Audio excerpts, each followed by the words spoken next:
Okay, so kind of debated whether I was gonna do this because the garden doesn't really look all that great right now, but I figured it'd be good to show, the progress and how far the garden has come. So once it's where I want it to be, I can kind of look back at this video and see.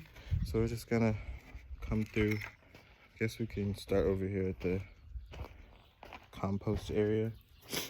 So here is basically where I throw all of the plants that were in the garden that I needed to pull out that I don't need anymore.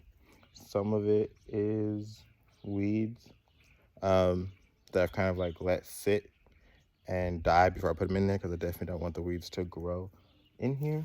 And then kind of hardening these off right now, kind of waiting for it to cool up. To warm up before I put them in the garden.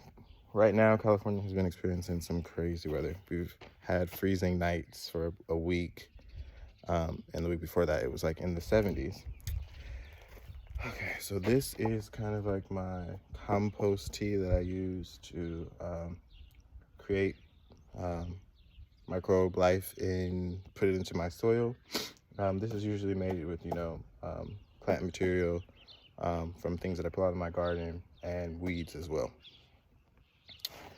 Okay, so I don't know if you watched my video when I planted this bed, but we have some garlic and onions in here. So these I planted back in November. Some of them I started from seed, and then some of them, as you can see, the ones that I started from sets are a little further off than the ones that I started from seed. And then in this row back here, I don't really have anything. This I just got done today. I'm getting ready to do kind of a flower / herb bed right here.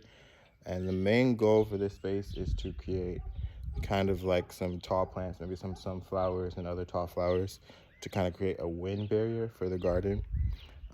So besides extreme heat, we also get extreme winds, which is really two things that makes it hard to garden in the area that I live in. So I'm kind of thinking of natural ways to create wind barriers, as well as shade for my plants. So I'm hoping that's what these trees will do as they take off in the next couple of years.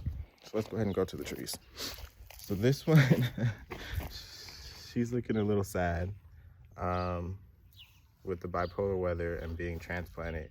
I do believe that it's possible for her to come back, so we're gonna see what happens to her. This is a dwarf orange tree. All of my trees are dwarf trees because we don't own this property, and I do plan on taking all of my trees with me. This is a dwarf grape variety that I've had for almost 2 years.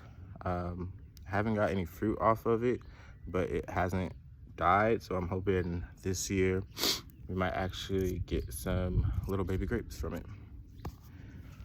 Okay, now some of these, the tags have fallen off, so I'm gonna have to wait till they actually start to grow to know what kind of tree it is. But I do believe the only things that I bought was an apple, a peach, and a cherry tree, so it can only be one of those three. And then we have another grape variety that I picked up at Lowe's. This tree, I believe, is the apple tree. It's really tall. I'm probably gonna end up cutting it down a little bit, but I don't know yet. And then we have another grape vine. And then this tree, kind of excited. You can see that it's already starting to bud in a lot of places. So that one's off to a good start, even though the weather has been kind of crazy. Okay, so over here, I moved my strawberry bed, I replanted it. So these guys are kind of, fighting for their lives a little bit, trying to get back. And then I have this, I don't know how to pronounce it, goji berry that I got last year. It's just starting to re-leaf. And then it kind of, I guess, propagated on its own. When I dug it up to move it, it kind of had two plants there. So I was like, okay, might as well separate them. And then down there I have, you could probably barely see it, I have a blackberry and blueberry bush. So this area is also, I was kind of thinking, how can I grow food and create a wind barrier? So once these kind of bush out, it'll give wind protection from the wind blowing this way into the garden, which the Santa Ana winds usually blow from the west to the east in my backyard. And it's kind of a long backyard, so the wind just whips through here like crazy. These beds back here I just put in the dirt. I'm letting them sit for a while. I don't really have anything in them right now, so we're not gonna go over there. Let's see. Over here, I am planning to turn this into an herb bed. So along this wall, I showed you how we're getting ready to get that ready for herbs and stuff. And then, so all of this I'm planning to do with herbs. But right now, we have a sage that I kind of moved over here from the garden. So that should come back. And then this is a lettuce that I'm I didn't really get around to eating. I don't really think it tastes, I mean, it doesn't taste bad, but it's not the best it could be. It's already starting to seed. So I'll probably let it seed and take some some seeds from it and grow some more lettuce. And I have a couple random things coming up in here. I have some spinach. We have, I believe this is a collard. And then these peas I put in there around Thanksgiving last year. I wasn't expecting it to survive the winter, but it did. So that's just gonna have to stay there and interrupt my herb bed, but it's okay. Just got this filled with soil. Don't know what herbs I'm gonna plant there yet. So this I also planted back in the fall. So I have a couple of cabbages that have been basically decimated by aphids and worms. Now I'm hopeful about this one right here. It might still produce a good head, and this one as well.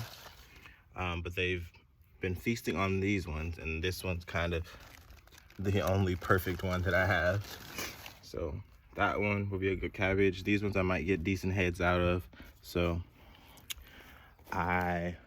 if I start to see aphids getting on the one that looks pretty good, I'll just go ahead and grab all of those ones out just so I can save that one. And then this right here is a massive cilantro bush, is what I would call it. This cilantro seeded itself last November, and I kind of just let it go wild. And so now I'm just gonna let it seed and use the seeds to plant it in somewhere else in this area. But yeah, so once those seed, I'm gonna take them out because they're growing very massive and kind of taking over the space, which is something I did not know cilantro would do. Okay, now to get to these two long beds.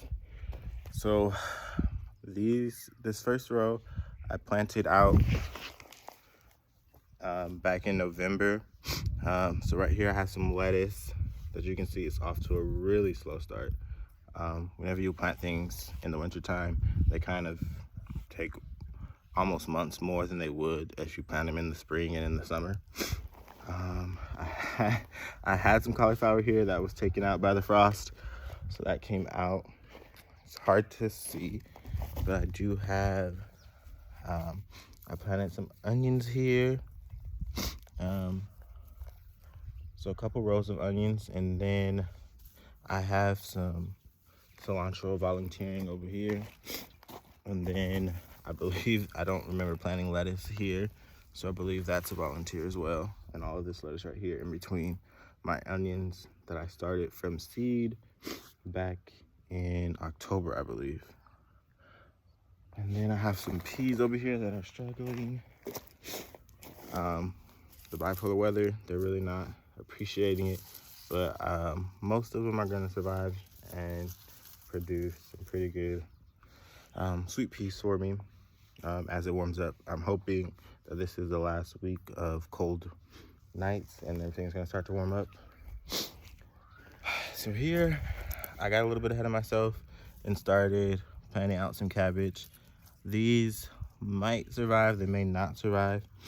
But seedlings don't really, well, this one's gone.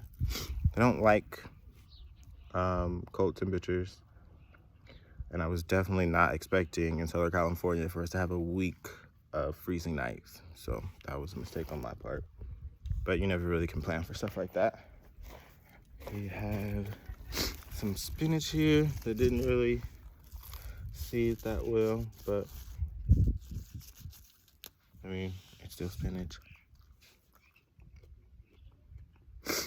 Tastes good. And here I have some celery that kind of sprinkle seeded.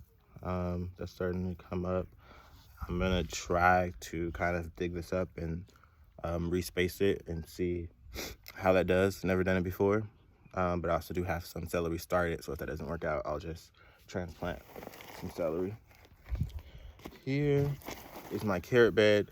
I struggle with seeding carrots well. As you can see, I do have one good row of carrots, and then everyone else is kind of like sparsely seeded. I have started picking some of these to help thin it out, but right now I don't think I'll be picking any. Oh, well, kind of broke the top off that one, so let's see if I can get it out. So, I mean, carrots this small, you can take them out and eat them so that you'll give more space to the other ones to grow. And that's a pretty decent sized carrot. You can definitely put a couple of those in a salad or just eat them with ranch. Okay. And then I have a couple of cabbages that I planted back in November that are just starting to form heads. There's not a lot of aphid damage on these ones or bugs eating them like the other ones, so hopefully I'll get a decent amount of cabbages from these ones. And then over here we have some beets. I've never successfully grown beets. You know, when I see other people grow it, like they have really like lush tall tops. But you know, I'm gonna leave these in for a couple of more months and see what happens. Hopefully I get some beets out of this. Okay, I'm going to the next long row over here. Don't really have anything here. I seeded some more garlic over here, and they're just now starting to come up. Volunteer sunflowers. I've been having volunteer sunflowers all over my garden, which is crazy because they are a heat-loving flower, and they've been just surviving the frost, unlike everything else. And here, I used the strip carrot thing to see if that would give me more or a better uniformity in the growing for my carrots. But you can probably barely see them right now. They're tiny. But they should start taking off in the next couple of weeks. Okay, don't really have anything there.